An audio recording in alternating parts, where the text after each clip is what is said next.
পুরো English order.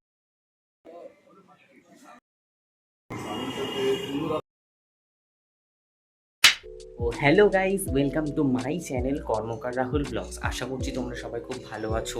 Even তোমাদের পরিবারের সকলে সবাই খুব খুব খুব খুব খুব ভালো আছে। কারণ এখন যেহেতু পুজো এসে গেছে, তাই পুজোর সময় কিন্তু সবাইকে ভালো থাকতে হবেই। তো আজকে আমরা যাব মিন্টো পার্কের একটি ইসকন মন্দির, সেটা তোমরা অবশ্যই অনেকে জানো যে ওখানে রয়েছে। তো আজকে সেখানে আমরা যাব, কি করে যেতে হয় কি করে না সেটা সবটাই তোমাদেরকে জানাবো। আর তারপর ওখান থেকে কালকে আবার যাব কুমোরটুলি পার্কে, যেহেতু পুজোর আগে একটু যেতেই হয়। তো ওইখানে যাব। তো ভেবেছি দুদিনের ব্লগটা একটাদের মধ্যেই দিয়েই ছাড়বো। তো দেখা যাক কোথায় কি যায় কি না। তো সবই তোমাদের সাথে শেয়ার করব। তো তোমরা ততক্ষণ দেখতে থাকো। আর এমনিতেই এখন বৃষ্টির ওয়েদার, তো তোমরা জানোই রাস্তাঘাটের অবস্থা কীরকম হতে পারে। তো চলো যাওয়া যাক। বেরিয়ে পড়েছি, আর আমরা এখন যাচ্ছি হলো বেলগাছিয়া মেট্রো স্টেশন। দেন ওখান থেকে আমরা মেট্রো করে যাব হলো রবীন্দ্র সদন, তাই তো? তারপর ওখান থেকে কি করে যাব? ওখান থেকে হেঁটেও যাওয়া যেতে পারে, বাট আমরা যাবো দেখি কোনোটা গ্যাপ করে নেবো, যাবো ইস্কন, কারণ রাস্তাটা সেভাবে যাই না আমরা। ঠিক আছে, তো দেখা যাক, হেঁটেও যেতে পারি, আর না হলে আমরা ম্যাপ দেখে চলেও যেতে পারি, বা গাড়িতেও যেতে পারি। তো দেখা যাক কি করা যায়। আগে তো বেলগাছিয়া অবধি যাই। তো চলো, আমরা এখন মেট্রো করে চলে এসেছি। কোথায় এসেছি? রবীন্দ্র সদন। তো এবার আমরা এখান থেকে হেঁটে হেঁটে যাব। আমরা হাঁপিয়ে পড়েছি সিঁড়ি উঠতে।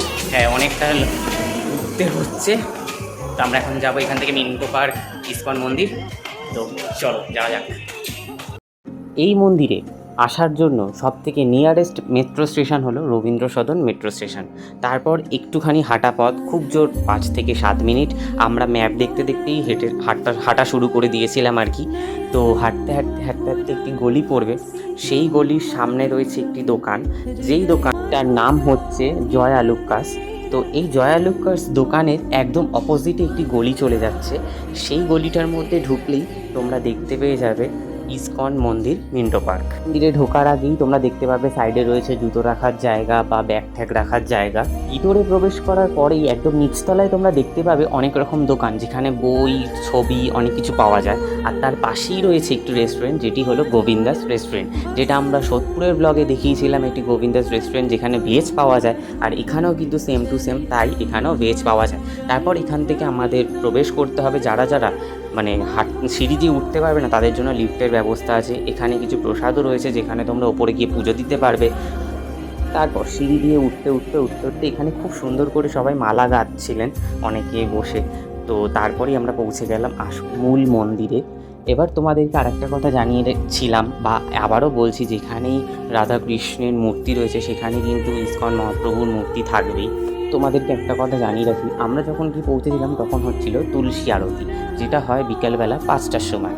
আর সকালবেলা ভোরবেলা 4:30টার সময় হয় মঙ্গল আরতি। আর এই মন্দিরটি সব ভক্তদের জন্য খোলা থাকে ভোরবেলা 4:30 থেকে দুপুর 1টা, দিয়ে আবার বন্ধ হয়ে যায় আবার বিকেল 4:30 থেকে রাত্রি 9টা পর্যন্ত। মন্দিরের গর্ভগৃহের যে বেদিটি রয়েছে সেটি হলো অপরূপ সুন্দর। দিকে আছে রাধাকৃষ্ণ ও মহাপ্রভুর বিগ্রহ, এবং তার সামনে নিচে রয়েছে ছোট ছোট রাধাকৃষ্ণের বিগ্রহ, এবং তার পাশেই রয়েছে ভগবত গীতা, এবং তার পাশেই রয়েছে প্রভুপাদজি, আর তার সাথে রয়েছেন অন্যান্য সব প্রভুপাদজির বিগ্রহ। বেদির আরেক পাশে রয়েছে প্রভু জগন্নাথদের, বলরাম এবং সুভদ্রা। এখন শুরু হয়েছে সন্ধ্যা আরতি, যেখানে এক পাশে একজন পুরোহিত আরতি করছেন রাধাকৃষ্ণ এবং স্বয়ং মহাপ্রভুর, এবং আরেক পাশে আরেকজন পুরোহিত আরতি করছেন আমাদের জগন্নাথ, বলরাম এবং সুভদ্রা মাকে।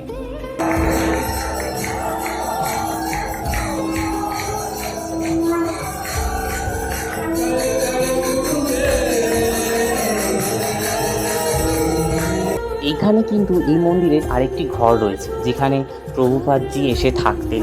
সেই ঘরটিও তোমাদেরকে দেখানো হচ্ছে। এইখানেই উনি থাকতেন। তারপর আমরা আস্তে আস্তে নিচে চলে গেলাম, দিয়ে তারপর সুন্দর করে সব মন্দিরটি ঘুরলাম। ঘোরার পর তারপর আমরা চলে গেলাম আরেকটি খুব সুন্দর একটি রেস্টুরেন্টের উদ্দেশ্যে। তো চলো সেটা তোমাদের দেখাই।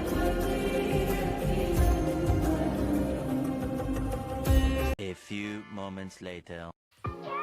চলে এসেছি একটি brand ট্রিটের।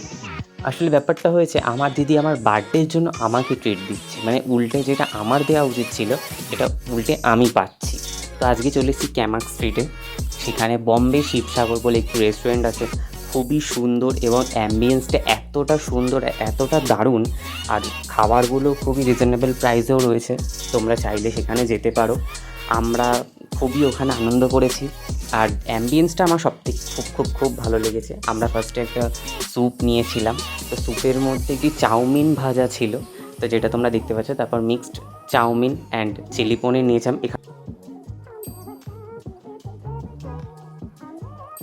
A few moments later. জায়গাটা কি চেনা চেনা লাগছে? হ্যাঁ, এটাই হলো সেই শোভাবাজারের লাল মন্দির। তো আজকে আমরা চলে এসেছি একটু কুমোরটুলির উদ্দেশ্যে, কারণ তোমরা সবাই জানো পুজো অলরেডি চলে এসছে, আর মাত্র কিছুদিনের অপেক্ষা, হয়তো আর 15-20 দিনের অপেক্ষা, তারপরেই চলে আসবে মা আমাদের সবার ঘরে। তো সবাইকে জানাই আগাম দুর্গাপুজোর অনেক অনেক শুভেচ্ছা ও অভিনন্দন। সবার আসলে মার্কেটিং শেষ, তো যাই হোক, তো আমরা চলে এসেছি কুমোরটুলির এখানে। বাইরে বিশাল বৃষ্টি পড়ছে, তো এক জায়গায় দাঁড়িয়েছিলাম, তারপর আমরা আবার ড্রেস চেঞ্জ করে নিলাম। দুজনে এখানে এসে রেডি হয়ে গেছি। এবার ক্যামেরাম্যান মানে আমাদের বন্ধু অভিষেকের আসার পালা, তারপর আমরা ঢুকে ছবি তুলবো। তো ওয়েদারটা খুব ভালো, বৃষ্টি হলো ঠিকই, বাট আবার ভালোই লাগে। হ্যাঁ, ঠান্ডা হাওয়াও আছে। এটাই মা দুর্গা একদম পুরো বৃষ্টি দিয়ে একদম পুরো ভিজিয়ে তারপর আকাশ পরিষ্কার করে দিয়েছে আমাদের জন্য। তো চলো যাওয়া যাক। এখানে দাঁড়িয়ে আছি যে আমাদের মানে মেন ফটোগ্রাফার মানে আমাদের বন্ধু অভিষেক, ও এখন এসেই পৌঁছাতে পারেনি, আমাদেরকে দাঁড় করিয়ে রেখেছে কুমোরটুলি গেটের সামনে। তো আসবে, তারপর ঢুকবো, অলরেডি অন্ধকার হয়ে যেতে চলেছে, তো দেখা যাক কী হয়। দুর্গাপুজোর আগে কুমোরটুলি আসা মানেই একটাই কথা বোঝা যায়, সেটা হলো এই গানটার মতো, যে কুমোরটুলির গন্ধ ছড়ালো। তো মাটির সেই গন্ধ, তো অলরেডি সব জায়গায় ঠাকুর বানানো শুরু হয়ে গেছে, ইভেন শেষের পর্যায়ে অনেক জায়গায় ঠাকুর রেডিও হয়ে গেছে, আবার অনেক জায়গায় এখনও রঙও বাকি আছে। সবাই অনেক তড়িঘড়ি করে কাজ শুরু করেছে। এখানে যেরকম রং করা চলছে, আবার কয়েকজনের তো অলরেডি পুরো ঠাকুর রং করে হয়তো অনেক জায়গায় চলেও যাচ্ছে। তো এইরকম করে অনেক সুন্দর করে সব কিছু রেডি করা হয়েছে। এরপর আসি মাতা ঢাকেশ্বরী মায়ের মন্দিরের উদ্দেশ্যে। কথিত আছে দেবগণ নাকি বিশ্বকর্মাকে এই মূর্তি স্থাপনের জন্য দিয়েছিলেন, যাতে তারা মা দুর্গার নিত্য পুজো করতে পারেন। কিন্তু হঠাৎই জঙ্গলের মাঝে কোথাও একটি হারিয়ে যায় মূর্তিটি। তারপর যিনি মূর্তিটি পান, সেই মূর্তিটিকে নাকি দেখেছিলেন ঢাকা অবস্থায়, তাই জন্য এই মূর্তিটির নাম হয় মা ঢাকেশ্বরী। এই মূর্তিটি নাকি ঢাকায় অবস্থিত ছিল। এবার আসি এই মূর্তিটি এখানে আসলো কী করে। যখন দেশভাগের জন্য অনেক অনেক মানুষ তাদের নিজস্ব ঘর বাড়ি সব ছাড়া হলো, তখন রেহাই পায়নি স্বয়ং মা দুর্গাও। তাই 1948 সালে একটি বিশেষ বিমানে করে স্বয়ং মা দুর্গাকেও নিয়ে আসে এই ঢাকার থেকে স্বয়ং কলকাতায়। তারপর চলে যাই আরেকটি নতুন একটি মন্দিরের খোঁজে, যেখানে আমার বন্ধু আমাকে এই মন্দিরটিতে নিয়ে যায়। আমরা এতবার এসেছিলাম কুমোরটুলিতে, কিন্তু কখনোই এই মন্দিরের উদ্দেশ্যে আমাদের আসা হয়নি। এই প্রথমবার আমরা এই মন্দিরে এসেছি।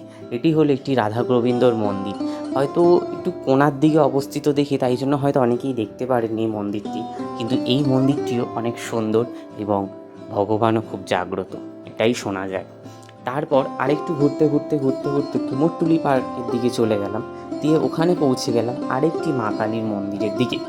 এই মন্দিরটিও খুবই সুন্দর আর খুবই ভালো লাগলো আমাদের সব। তোমরা অবশ্যই যেও, যারা যারা পছন্দ করবে তারা।